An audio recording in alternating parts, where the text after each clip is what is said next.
Assalamualaikum warahmatullahi wabarakatuh.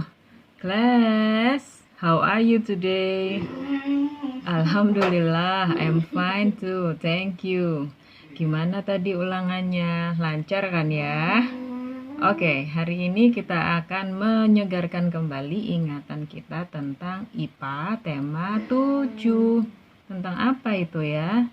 Pengaruh kalor pada benda. Nah, ini dia.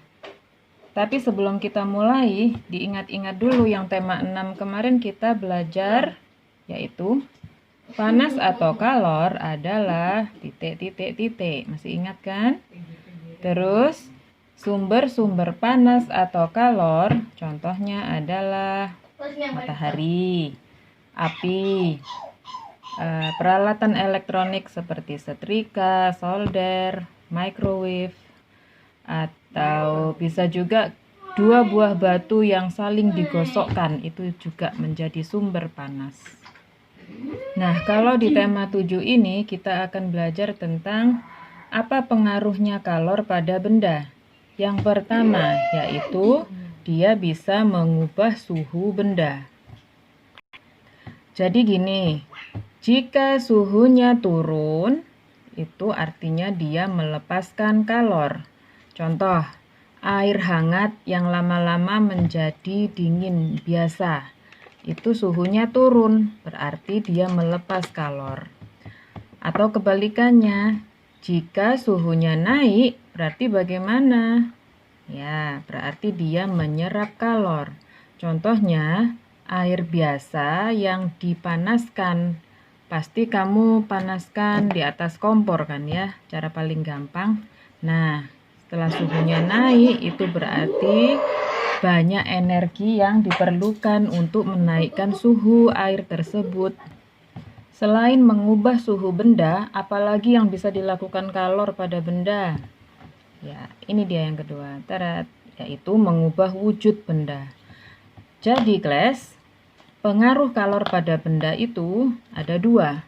Satu, mengubah suhu benda. Dan yang kedua adalah mengubah wujud benda. Gitu ya.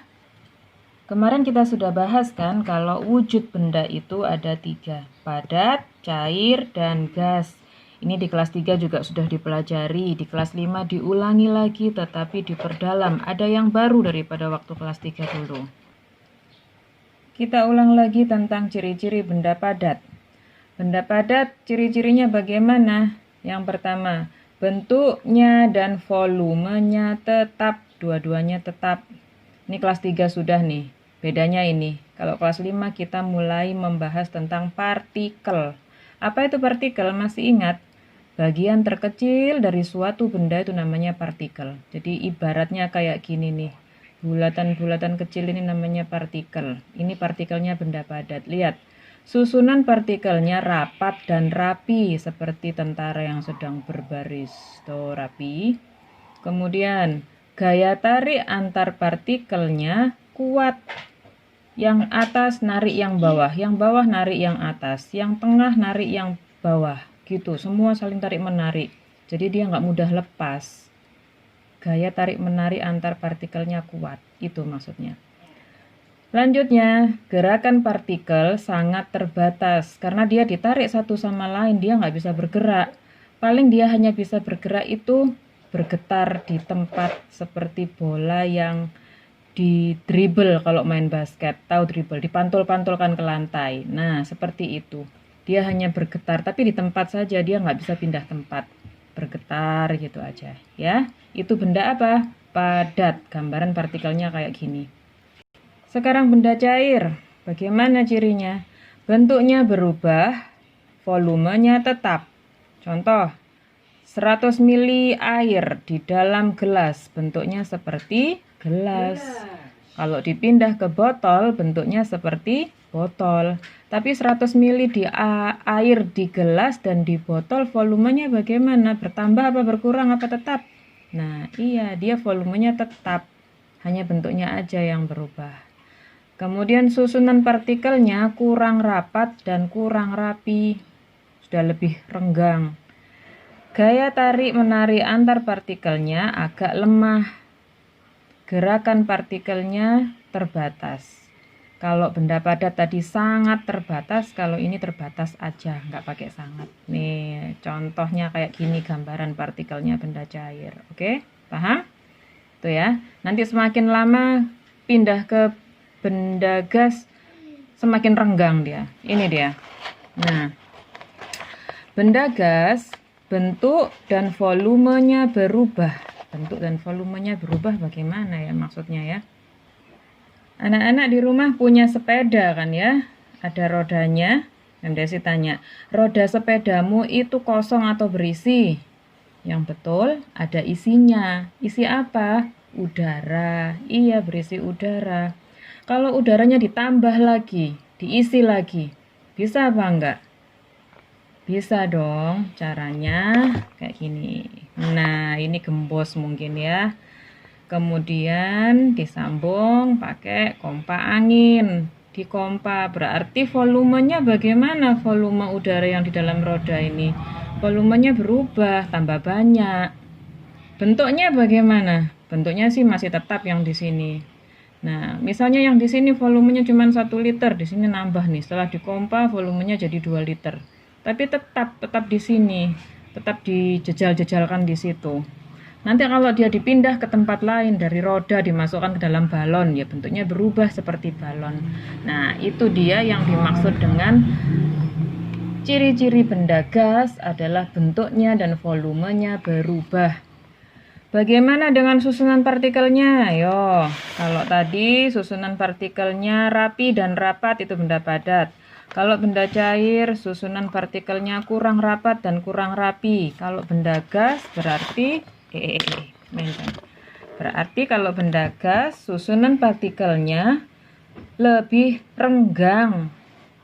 Kemudian gaya tarik-menarik partikelnya, berarti dia gaya tariknya lebih lemah.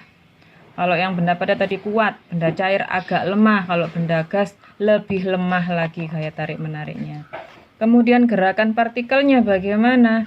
Lebih bebas karena ini partikelnya lebih tidak teratur, lebih berjauhan gitu. Gitu bandingannya ya. Ini nanti Mem kasih foto. Kita kembali lagi ke sini. Wujud benda padat, cair, dan gas. Nomor 1, perubahan wujud dari padat menjadi cair. Namanya apa? Oke, in English we say melting atau meleleh. Ini dia nomor 1, melting. Contoh nih ya, es batu yang suhunya 0 derajat Celcius berubah menjadi air. Air biasa suhu ruangan itu biasanya 25 derajat Celcius. Nah, dari es menjadi air, suhunya bagaimana? Naik atau turun? Naik. Oke, betul. Coba lihat sini. Jika suhunya naik, berarti dia menyerap kalor. Gitu caranya menghafalkan. Prinsipnya di sini, kalau suhunya naik berarti dia butuh kalor, menyerap kalor. Kalau suhunya turun berarti dia membuang kalor, melepas. Nih ya, balik lagi. Kalau suhunya naik berarti dia menyerap kalor. Oke. Yang kedua, lihat, menguap atau evaporate.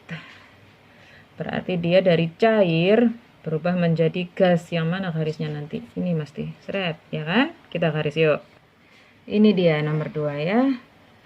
Menguap contohnya air yang suhunya 25 derajat menjadi uap air 80 derajat. Nggak sampai mendidih aja dia sudah menguap. Nah, suhunya naik kan? Kalau suhunya naik berarti dia metitik-titik kalor.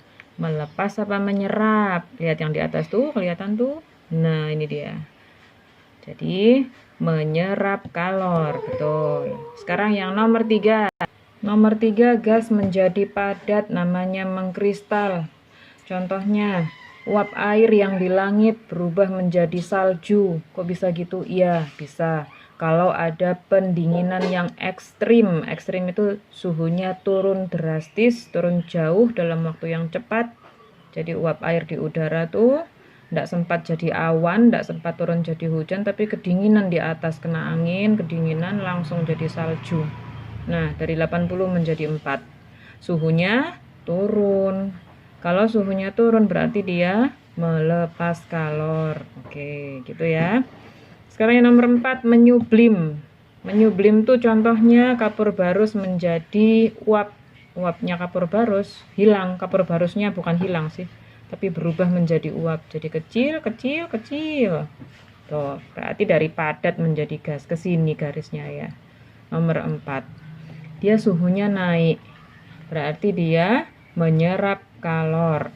Oke, lanjut nomor 5. Nomor 5 ini dia, dari gas menjadi cair. Namanya mengembun atau kondensasi atau kondens. Kalau belajar sains sudah kita bahas ini ya di semester 1 kemarin. Dari uap air itu wujudnya gas menjadi embun, turun. Menjadi embun, suhunya turun, berarti dia melepas kalor. Kemudian nomor 6 tadi ini nih, seret, membeku, dari cair menjadi padat, namanya membeku.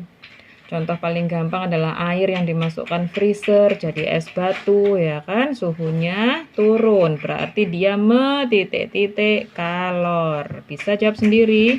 Bisa dong, sudah jelas kan ya? Nah, prinsipnya kelas ada di sini. Suhu benda, kalau suhunya turun berarti dia melepas kalor. Kalau suhunya naik berarti dia menyerap kalor. Ini yang harus paham. Kalau anak-anak sudah paham nanti nggak perlu menghafalkan. Contoh perubahan wujud yang melepaskan kalor. Apa ya melepaskan kalor itu? Oh, satu contohnya air membeku. Terus terjadinya pembentukan salju, apalagi ya, nggak usah gitu.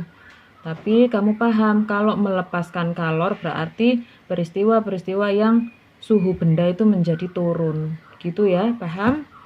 Contoh lagi nih sekarang. Perubahan wujud dari gas menjadi padat, nomor 3, itu yang jarang tuh. Nih, nomor 3 contohnya adalah terbentuknya jelaga.